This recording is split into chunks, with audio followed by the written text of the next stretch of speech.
Hola, ¿cómo están hermanos? Vamos a continuar con la tercera parte del estudio de Génesis, de nuestro estudio de panoramas del Antiguo Testamento.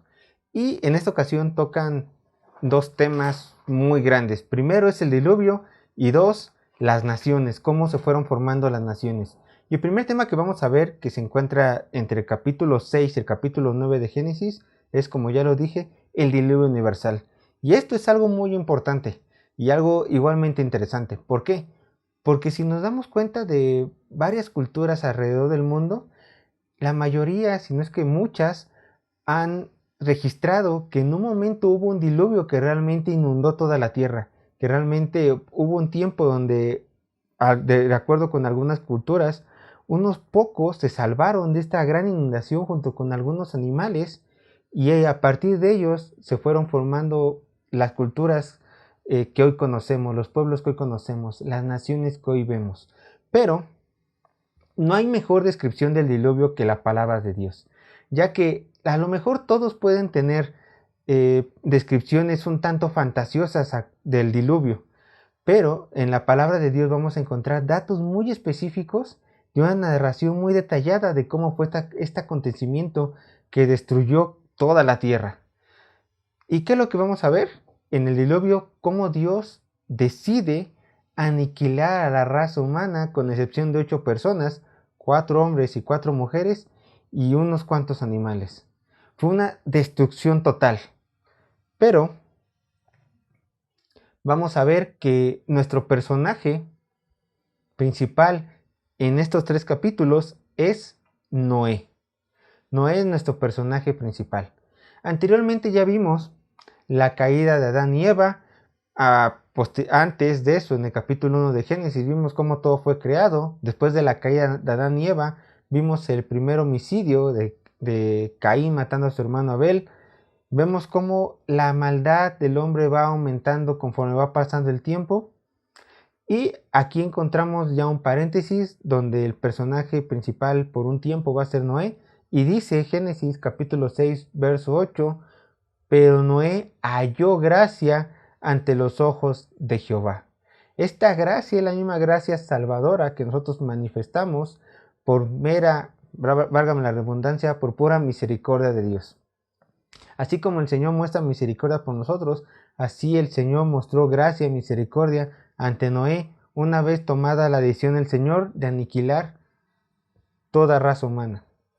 Aquí la misión de Noé que Dios mismo le encomendó fue construir el arca para introducir en ella las parejas de los animales que se salvarían del diluvio. Esta fue su misión. Y aquí yo les coloqué unas ilustraciones del arca construida a escala real que se encuentra en el Museo del Creacionismo. Esta arca es real, está en Estados Unidos. Pueden ustedes, si tienen la posibilidad de ir a verla, y está muy bonita para que nos demos la idea de cómo era la magnitud de toda su capacidad que tenía esta barca que Noé le tocó construir. Pero nosotros tenemos prácticamente esta línea, este curso que podemos ver en Génesis capítulo 6, verso 9 al 22. Vemos cómo Dios da específicamente detalles específicos de cómo Noé tenía que construir el arca. Muy específicos. Ustedes pueden leerlo, poner pausa al video y leerlo. Génesis 6, capítulo 9 al 22. Posteriormente en Génesis 7, verso 1 al verso 4, vemos la descripción de los animales que tenían que entrar en el arca. Dios se la da muy detalladamente a Noé. Y posteriormente en el verso 5 notamos algo muy interesante, que Noé obedece a Dios. Y esto es contundente. ¿Por qué? Porque si Noé no hubiera obedecido a Dios, Noé y su familia hubieran muerto y los animales se hubieran extinguido completamente, los animales terrestres.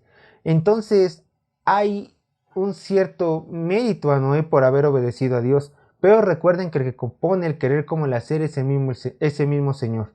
Pero Noé obedeció, encontrando bendición en su obediencia. Con esto pasamos a una pregunta muy importante. ¿Por qué Dios aniquiló a casi toda la humanidad con el diluvio? ¿Cuál fue la razón de nuestro Señor de esto? Para que lo llevara a tomar esta decisión. Bien, para poder encontrar la respuesta a esta pregunta, nosotros tenemos que considerar los siguientes versículos. Lean con sus Biblias, síganme en mi lectura por favor y noten cuál es el tema que se repite constantemente. Vayan conmigo a Génesis capítulo 6 verso 5 y vean lo que dice la palabra de Dios. Génesis capítulo 6 verso 5.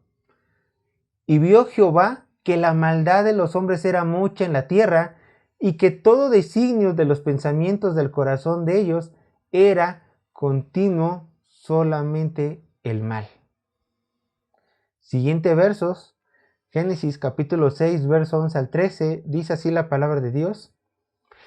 Y se corrompió la tierra delante de Dios, y estaba la tierra llena de violencia, y miró Dios la tierra, y aquí que estaba corrompida, porque toda carne había corrompido su camino sobre la tierra. Verso 13, dijo pues Dios a Noé, he decidido el fin de todo ser, porque la tierra está llena de violencia a causa de ellos. ¿Quién? Los humanos. Y he aquí que yo los destruiré con la tierra. Entonces, vuelvo a repetir la pregunta. ¿Por qué Dios aniquiló a casi toda la humanidad con el diluvio? Aquí está la respuesta. Por el pecado del hombre.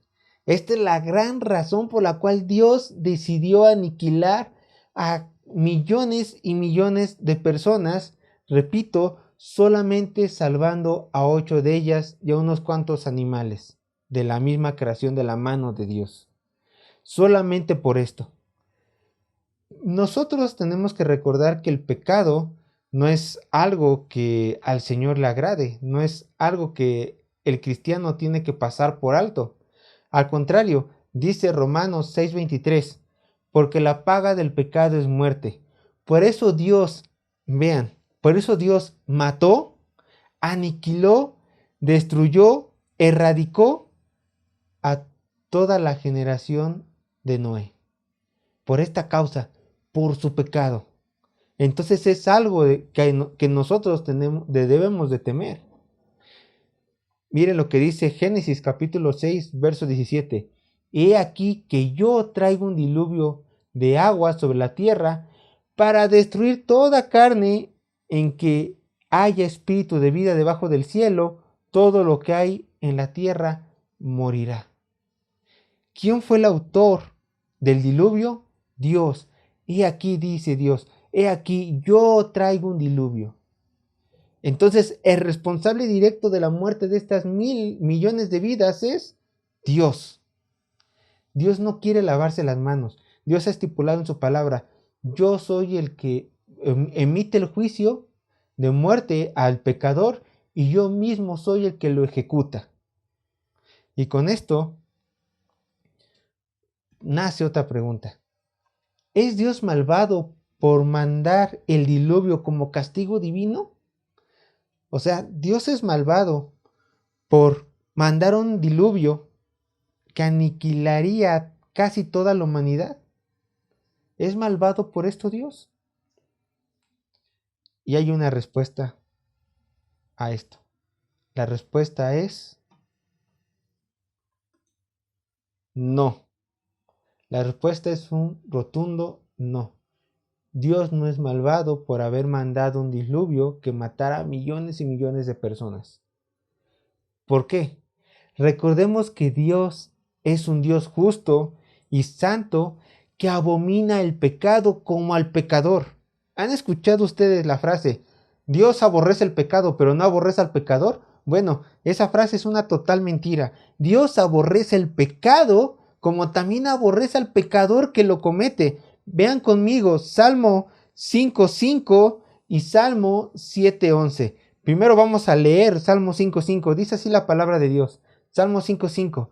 Los insensatos no estarán delante de tus ojos, aborreces a todos los que hacen iniquidad. Y Salmo 7:11 dice, Dios es juez justo y Dios está airado, enojado de gran manera contra el impío, contra el pecador, todos los días. Entonces es natural que si Dios está airado y aborrece a los pecadores, es natural que Dios en su tiempo mandara juicio de muerte a toda esta generación que Dios describe como malvada. Entonces, el castigo divino que recibieron estas personas es totalmente justo, totalmente justo. ¿Por qué? Porque su pecado atentaba contra la misma santidad de nuestro Señor. Así de simple. El Dios de la Biblia ha estipulado claramente que todo ser que peque en contra de Él tiene que morir irremediablemente. Lo vimos, Romanos capítulo 6, verso 23. La paga del pecado es muerte, irremediablemente. Y no te tienes por qué sentir ofendido de esto, porque este es el veredicto del gran juez del universo. Si Jehová es Dios, si Jehová realmente es Dios, si el Dios de la Biblia realmente es Dios, Él tiene el derecho divino de poner las reglas que rijan su propio universo. Y Él ha estipulado que la paga del pecado es muerte. Esta es la regla que Él ha estipulado. ¿Y qué creen? El hombre es pecador.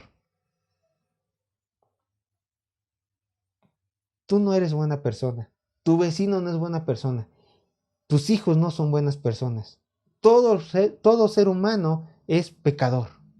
Vean lo que dice Romanos capítulo 3, verso 10 al 12 y posteriormente el verso 23. Romanos capítulo 3, verso 10 al 12 y posteriormente el verso 23. Dice así la palabra de Dios. No hay justo ni aun uno. No hay quien entienda. No hay quien busque a Dios. Todos se desviaron, a unas se hicieron inútiles. No hay quien haga lo bueno, no hay ni siquiera uno. Verso 23. Por tanto, todos pecaron y están destituidos de la gloria de Dios. Con el pecado que cometieron Adán y Eva, se nos fue imputado el pecado, conocido también como el pecado original. Todo ser humano nace con el pecado original, o sea, con un designio voluntario de pecar por un amor al pecado en lugar de un amor a lo santo. Entonces todo hombre, toda mujer nace pecador. Y si la paga del pecado es muerte y todo hombre es pecador, entonces el hombre tiene que morir. Este es el justo juicio de nuestro Señor. Si la paga del pecado es muerte, véanlo, aquí está. Si la paga del pecado es muerte, lo repito, y el hombre es pecador, por lo tanto, el hombre tiene que morir. Así de simple. La generación de Noé tenía que morir, de una u otra manera, porque ese era el juicio de Dios, y a Dios le plació matar esa generación, aniquilarla, borrarla de la faz de la tierra, como quieran decir los sinónimos de muerte. Dios quiso matar toda esa generación pecadora con el diluvio. ¿Y qué creen?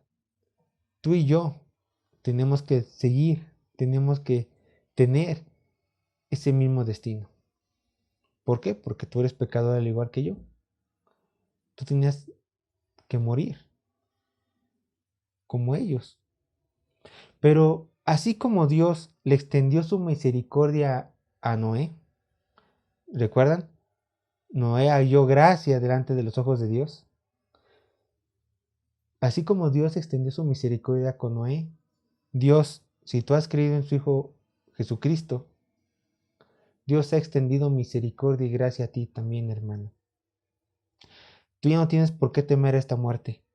Dios ha extendido una oportunidad de salvación a todo hijo suyo, a todo ser que se ha arrepentido y ha creído en su Cristo, por medio de su muerte en la cruz, por medio de la obra que Dios ha hecho plena en la cruz, en la obra de salvación. En los tiempos de Noé, Dios le dijo a Noé, haz un arca para que tú te salves. Hoy en día, Dios te dice a ti, hay algo más seguro que un arca para salvar tu vida. Esto que es seguro es mi Hijo Jesucristo. Ve a Él para que seas salvado. ¿Lo ven? Esto es lo grandioso del Evangelio de Cristo. Cristo mismo Dice Juan 3:16, porque de tal manera amó Dios al mundo, que ha dado a su Hijo unigénito, para que todo aquel que en él cree no se pierda, mas tenga vida eterna. Creo que precioso medio de salvación. Mucho mejor que un arca. Mucho mejor que cualquier instrumento que Dios haya en su misericordia provisto al hombre. ¿Por qué? Porque la segunda persona de la Trinidad se entregó. Dios mismo se entregó en esta cruz. Bendito medio. Ahora quiero presentarles una cronología del diluvio. Si nosotros empezamos a leer Génesis 6 al 9, vamos a ver que, bueno, el autor, que fue Moisés, fue muy claro con cómo fue el procedimiento de todo este diluvio. Da datos muy específicos que solamente él pudo haber conocido porque Dios mismo en persona se los reveló. Vean conmigo esta diapositiva, la cronología del diluvio. 1. En el año 600 de Noé, segundo mes, 10º día, Noé entró en el arca. Génesis capítulo 7, verso 1. Y en el día 17 comenzó a llover. De acuerdo con Génesis 7, verso 10 al 11. Ocupen mucho su imaginación para esto. 2. Las aguas inundaron la tierra durante 150 días, 5 meses de 30 días cada uno, aproximadamente, que incluyen los 40 días y las 40 noches de lluvia, de acuerdo con Génesis capítulo 7, verso 12, verso 17 y verso 24. El siguiente punto, en el año 600 de Noé, séptimo mes, séptimo día, las aguas comenzaron a disminuir, de acuerdo con Génesis capítulo 7, verso 24, Génesis capítulo 8, verso 1. Más tarde las aguas disminuyeron al punto de que el arca reposó sobre los montes Ararat, encontrados en la actual Turquía. Año 600, décimo mes, primer día, de acuerdo con Génesis capítulo 8, verso 3 al 4. Posteriormente las aguas continuaron disminuyendo de tal manera que se podían ver las cimas de los montes. Esto es en el año de Noé 600, décimo mes, primer día, Génesis capítulo 8, verso 5. 40 días más tarde, Noé envió un cuervo y una paloma, de acuerdo con Génesis capítulo 8, versos 6 a 9, para inspeccionar el lugar. En los siguientes 14 días Noé envió a 2 palomas más, de acuerdo con Génesis capítulo 8, verso 10 al 12. En resumen, esto tomó 61 días o 2 meses y un día en todo este proceso de las palomas y el cuervo. Punto 7. Para el año 601 de Noé, en el primer mes, el primer día, el agua se había secado, de acuerdo con Génesis capítulo 8, verso 12 al 13. Y ya por último, Noé esperó un mes y 26 días antes de desembarcar en el segundo mes, a los 27 días del mes de su año número 601. De principio a fin, el diluvio duró 1 año y 10 días, desde Génesis capítulo 7, verso 11, hasta Génesis capítulo 8, verso 14. Y ahora quiero que ustedes vean en sus Biblias algo muy hermoso, muy, muy hermoso. El arco iris como señal del pacto de Dios. Una vez que Noé salió del arca, hizo sacrificio, al Señor le agradó la actitud de Noé, primero por su obediencia y por haber hecho sacrificio, holocausto al Señor. El Señor estipuló un pacto con Noé, conocido también como el pacto noético, sellado con un arco iris, donde dice estas palabras. Génesis capítulo 9, verso 11 al 17. Léanlo conmigo, dice el Señor: estableceré mi pacto con vosotros, y no exterminaré ya más toda carne con agua de diluvio, ni habrá más diluvio para destruir la tierra. Y dijo Dios: esta es la señal del pacto que yo establezco entre mí y vosotros y todo ser viviente que está con vosotros por siglos perpetuos. Mi arco he puesto en las nubes, el cual será por señal del pacto entre mí y la tierra. Y sucederá que cuando haga venir nubes sobre la tierra, se dejará ver entonces mi arco en las nubes. y me acordaré del pacto mío que hay entre mí y vosotros y todo ser viviente de toda carne, y no habrá más diluvio de aguas para destruir toda carne. Y estará el arco en las nubes, y lo veré, y me acordaré del pacto perpetuo entre Dios y todo ser viviente, con toda carne que hay sobre la tierra. Dijo pues Dios a Noé: esta es la señal del pacto que he establecido entre mí y toda carne que está sobre la tierra, el arco iris. Y en la actualidad, la comunidad LGBTQ+, y todas las letras del abecedario que ellos quieran poner, han tomado este arco iris como su bandera, según ellos, reflejando la diversidad de preferencias sexuales. Tantos colores hay en el arco iris y tanto ellos quieran obligar, meter en este su pensamiento, en esta su creencia.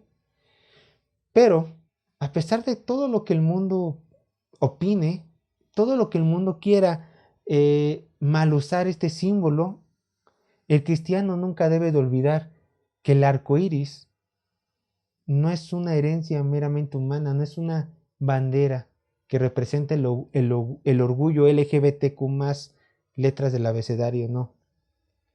El arco iris es una herencia dada a nosotros, a la humanidad, y principalmente al cristiano, los hijos de Dios, porque cada vez que volteamos a ver los cielos después de una gran tormenta, vemos el arco iris y decimos: Señor, gracias por haber mostrado tu misericordia con Noé, y gracias porque a pesar del pecado del mundo, sigues mostrando la misericordia hacia nosotros, que no la merecemos. Gracias por no querer volver a aniquilar el mundo con un diluvio. Gracias, gracias. Tenemos que estar muy agradecidos con el Señor. Porque recuerden, y esto quiero que quede claro: si la paga del pecado es muerte, todo hombre tiene que morir. Todos tendríamos que estar muertos, pero es por la misericordia de Dios que no lo estamos. Entonces, cuando el Señor nos regala un símbolo tan hermoso como el arco iris, no es para que las personas simplemente se estén mofando de él, o para que tú, cristiano, le tengas miedo. No, no, el arco iris es gay. No, el arco iris es un pacto, es el sello del pacto de Dios a la humanidad, recordando sus misericordias. No hay que tenerle miedo. Es nuestro, es nuestra herencia, es hermoso. Y así como el arco iris demuestra, lo repito, la gracia de Dios ante la humanidad, de que no lo va a volver a destruir por medio de un diluvio, también nos recuerda, hermano, escucha bien, también nos recuerda a los cristianos y a un inconverso que estás viendo este video.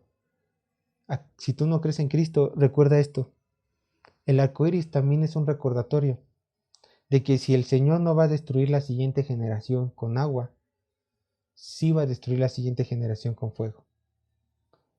El pecador tiene que pagar. ¿Por qué el cristiano no va a sufrir la ira de Dios? Bueno, porque Cristo murió en nuestro lugar. La vida perfecta de Cristo, sus obras perfectas, se nos han transferido a nosotros legalmente. Y nuestro pecado, legalmente, Cristo ya lo pagó en la cruz, ya murió en nuestro lugar. Por eso el cristiano está seguro, mientras que el inconverso, pues, está en la peor posición, porque Dios mismo es el enemigo de toda la humanidad pecadora. Aquí, antes de pasar al siguiente capítulo, quiero decirles que en los comentarios les dejaré el link de la página oficial en español de Respuestas en Génesis, que es el ministerio que ha traído este Museo del Arca. Por si ustedes quieren ver su material, es material bíblico, responden preguntas un tanto apologéticas. Por favor, vayan a su sitio y edifíquense con todo su contenido de sana doctrina. Allá hay muchos doctores, gente de ciencia que habla sobre las verdades del libro de Génesis y varias doctrinas bíblicas. Los dejaré en la descripción. Ahora vamos a pasar a nuestros dos últimos capítulos, y esto es muy corto: las naciones. Y esto lo vamos a encontrar del capítulo 10 al capítulo 11 de Génesis. Primero nosotros vamos a ver en Génesis 1 que después del diluvio Dios ordena a la humanidad multiplicarse y esparcirse por toda la tierra. En el capítulo 10 de Génesis vemos cómo por medio de la descendencia de Noé se van formando las nuevas familias que poblarán la tierra. Pero en el capítulo 11 vemos una vez más cómo el pecado sale a relucir en la humanidad. Y en lugar de obedecer a Dios y multiplicarse y esparcirse por toda la tierra como Dios ordena en Génesis capítulo 9, verso 1, la gente decide hacerse sedentaria, formar una ciudad conocida por nosotros como Babilonia, y así desobedecer a Dios. Entonces en Génesis capítulo 11 encontraremos el relato de la Torre de Babel, cómo es planeada su construcción, y cómo por medio de esto Dios ve a estas personas que le desobedecen y aún mostrando misericordia, porque repito, Dios pudo haberlas con justicia aniquilado, dice, simplemente voy a dividirlos. Voy a hacer que estas personas hablen diferentes lenguas. Y ¡pah! Por obra divina, estas personas empezaron a hablar diferentes lenguas, idiomas, por supuesto, no lenguas como los carismáticos lo entienden, no. Empezaron a hablar diferentes idiomas y esto hizo que esta ciudad que antes estaba junta se dividiera. En tantos idiomas había puesto Dios en en cada persona, y se dividieron por grupos dependiendo cómo se entendían.